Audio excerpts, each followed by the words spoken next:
Please subscribe my channel. बिस्मिल्लाहिर्रहमानिर्रहीम। हजरत यूसुफ अलैहिस्सलाम हजरत याकूब अलैहिस्सलाम के छोटे बेटे थे और याकूब अलैहिस्सलाम हजरत इब्राहिम अलैहिस्सलाम के पोते थे। इस तरह हजरत यूसुफ अलैहिस्सलाम हजरत इब्राहिम अलैहिस्सलाम के परपोते हुए। हजरत याकूब अलैहिस्सलाम के 12 बेटे थे और हजरत यूसुफ अलैहिस्सलाम सबसे छोटे थे और बहुत खूबसूरत थे और हजरत याकूब अलैहिस्सलाम इनको बहुत चाहते थे। हजरत यूसुफ अलैहिस्सलाम ने एक ख्वाब में देखा कि 11 सितारे और चांद और सूरज मुझे सजदा कर रहे हैं। उन्होंने ये ख्वाब अपने बाप को बताया। याकूब अलैहिस्सलाम ने हजरत यूसुफ अलैहिस्सलाम को मना कर दिया कि ये ख्वाब अपने सौतेले भाइयों को ना बताएं।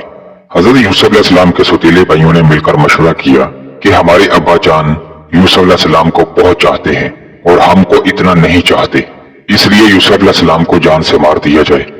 लेकिन इनमें से एक ने कहा कि जान से मत मारो, बल्कि यूसुफ को ऐसे कुएं में फेंक दो कि जिसमें पानी ना हो। सब ने मिलकर ये बात तय कर ली। ये सब भाई अपने अब्बा जान के पास आए और कहा कि आप यूसुफ को हमारे साथ खेलने के लिए भेज दें। उनके बाप हजरत याकूब अलैहिस्सलाम ने कहा कि मुझे डर है तुम कहीं खेल में लग जाओ और कोई भेड़िया जंगल में से आकर इसको खा जाए। तो भाइयों ने कहा कि हम एक ताकतवर जमात हैं, ऐसा कैसे हो सकता है। आखिरकार हजरत याकूब अलैहिस्सलाम ने हजरत यूसुफ अलैहिस्सलाम को भाइयों के साथ भेज दिया। भाइयों ने इनको साथ ले जाकर एक अंधेरे कुएं में फेंक दिया और रात को रोते हुए घर वापस आए और कहा कि अब्बा जान हम आपस में दौड़ लगा रहे थे। यूसुफ हमारे सामान के पास बैठा था कि एक भेड़िया आया और उसको खा गया। सबूत के लिए कुर्ता खून लगाकर बाप को दिखाया। बूढ़े बाप क्या करते, सब्र किया खामोश होके, लेकिन बेटे की जुदाई में रोते रहते। जिस कुएं में हजरत यूसुफ अलैहिस्सलाम को फेंका गया था, इसके करीब ही से एक काफिला गुजरा तो उन्होंने पानी निकालने के लिए डोल कुएं में डाला। देखा कि एक खूबसूरत लड़का कुएं में है, उसको बाहर निकाल लिया और जब काफिला मिस्र पहुंचा तो वहां पर मिस्र के बादशाह ने इनके काफिले वालों को थोड़ी सी कीमत देकर खरीद लिया और अपनी बीवी ज़ुलेखा से कहा कि इस लड़के को पालो, हो सकता है कि हम इसको अपना बेटा बना लें। हजरत यूसुफ अलैहिस्सलाम इसी तरह जवान हो गए। इनकी खूबसूरती वजाहत व अक्लमंदी और बढ़ गई। ज़ुलेखा अजीज़े मिस्र की बीवी इन पर फिदा हो गई और इनको और इनके नफ्स की जानब से फजलाने लगी। एक रोज इसने कमरे के सारे दरवाजे बंद कर दिए।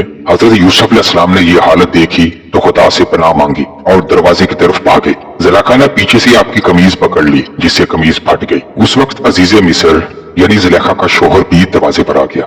ज़ुलेखा ने रोकर उल्टा इल्जाम हजरत यूसुफ अलैहिस्सलाम पर लगाया और अपने खामद से कहा कि ये शख्स तेरी बीवी की बेआबरूई करना चाहता था, जिसकी सजा इसको मिलनी चाहिए। हजरत यूसुफ अलैहिस्सलाम ने कहा मैं बेगुनाह हूँ, बल्कि ये औरत मुझको फंसलाने की कोशिश कर रही थी, मगर खुदा ने मुझको इससे बचा लिया। आखिर ये मामला काजी के पास पेश हुआ। काजी ने हजरत यूसुफ अलैहिस्सलाम से सफाई के लिए गवाह तलब किए। हजरत यूसुफ अलैहिस्सलाम ने इज़्ज़े मिस्र के खानदान के एक मासूम और नन्हे बच्चे की तरफ इशारा किया। ये इस वक्त मौजूद था, ये सच्ची गवाही देगा। ये अल्लाह तआला का मौजज़ा था कि नन्हा बच्चा बोल पड़ा और नन्हे बच्चे ने कहा अगर कमीज आगे से फटी है तो मुजरम यूसुफ है और अगर कमीज पीछे से फटी हुई है तो यूसुफ सच्चे हैं और ज़ुलेखा झूठी है। हजरत यूसुफ अलैहिस्सलाम का कुर्ता देखा गया तो वो पीछे से फटा हुआ था। अजीज़े मिस्र ने हजरत यूसुफ अलैहिस्सलाम से कहा कि इस बात को जाने दो और ज़ुलेखा से कहा कि तू माफी मांग और हकीकत में तू ही कसूरवार है। इस वाक़े की खबर सारे मिस्र में फैल गई और औरतें आपस में बातें करने लगी कि ज़ुलेखा अपने गुलाम को चाहती है। जब ज़ुलेखा को इसका इल्म हुआ तो इसे अपनी बदनामी का ख्याल आया। इसने तरकीब सोची,